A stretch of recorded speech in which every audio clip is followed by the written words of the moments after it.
the one piece of career advice you wish someone had given you when you were starting out? Oh, when I was starting out, there wasn't even many places to go for games education back then. So you kind of had to play your cards with what you had. So if I was going to go back and tell myself then with the same criteria, it definitely would have been how things ended up panning out for me anyway.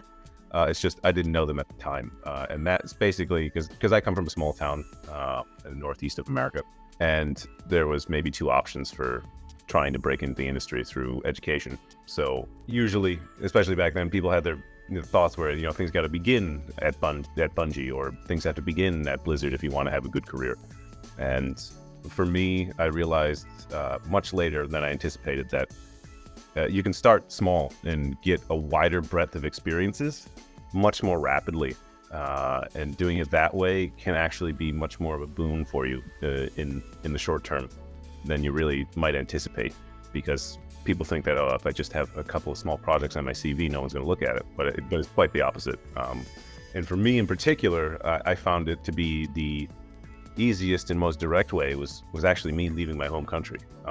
It's kind of that whole slightly bigger fish in a smaller pond, or you feel like one anyways. If you can find yourself in that situation, you might be able to break into the industry much sooner than you hope.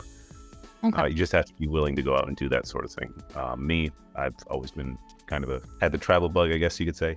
So yeah, if you're okay with being an expat, that is definitely an option you might want to explore. Do you think this idea of you needing to have sort of having worked for maybe bigger studios, is that more of an American industry thing? Is that kind of worldwide in your experience? I think it's changed over time. Back when I first got into the industry, that was kind of the limitation. And then shortly after, when I did, that's when the whole indie boom started to kick off and really gain momentum. And that's where you really started to see more options kind of spread out. They just weren't as apparent back in the day when there was less options for education, or if you're from a small town like me where there was just no game studios around. So you couldn't really find any place to, kick the door in and talk to somebody.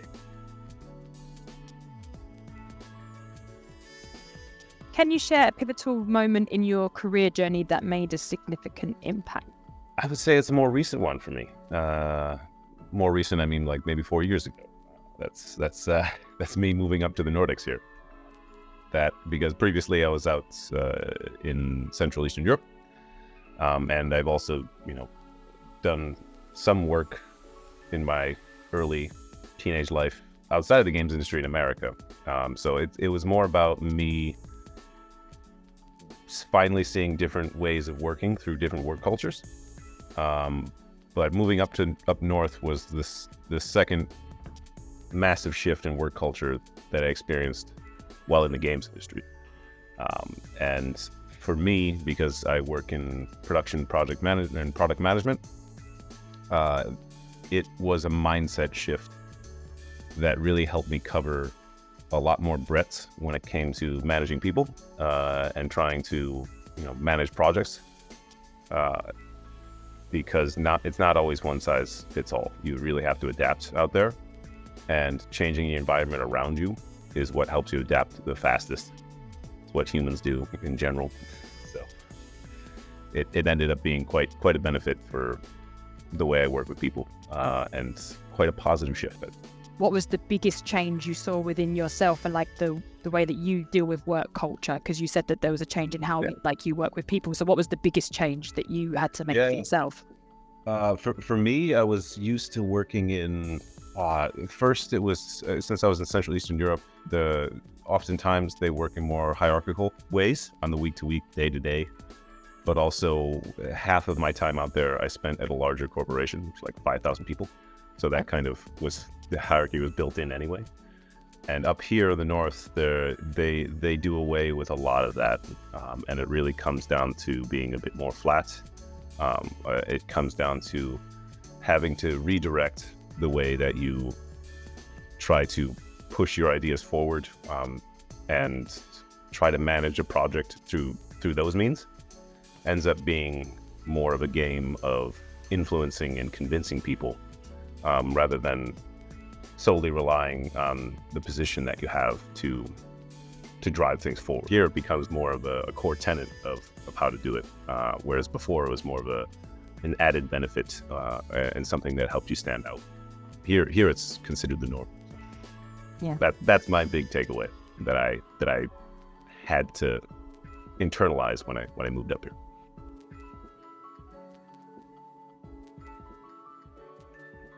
How do you approach challenges and setbacks in your professional life, and what's your go-to strategy for overcoming them? Challenges, setback, I'd separate the two. For challenges, especially in development, if I'm taking the same lens, from which I've worked in product and project management, challenges usually arise from previous misalignment on topics that might not have been seen at the time, or you might not have had time to work through at a given moment, or even ones that you might still be doing, production processes that you have that you're still using. And if you really want to overcome them with the people you're working with, I look at it as more of a negotiating problem. So for me, I try to lean back into the fundamentals of negotiation, and I try to work with people to make sure they understand that as well, that a lot of what we do on the day-to-day is negotiating and finding compromises on how to move forward. So sometimes it involves trying to coach other people through it. Other times involves, actively being a facilitator through those things or having to take a stance on them. And just because you're negotiating doesn't mean that you're making, the compromises down the middle, because design by committee never makes great projects and products. Sometimes you have to negotiate very small things to get a larger concession out the other side. And that's how things can move forward pretty quickly. So that's how I like to approach challenges when I think about them on my day-to-day work. And setbacks, I think, are a little different because they're a bit more, emotional or psychologically impactful for people and groups of people while they work together. What I've found over the years that works for me, and I've seen it work for others, is making sure that you have those social safety nets at work. So those colleagues that you can go and talk to for certain things. They might not be one size fits all for all your problems. It might be you go to one particular colleague that you can go and vent to and have an after work with, and get personal matters out of the way. It might be another colleague that you have some respect for the way that they run a similar role as yours, and you can go and bounce ideas off them how to deal with a particular challenge that you've been running into that you can't really talk about directly in front of a large group of people, and make sure that you feel comfortable in fixing those things.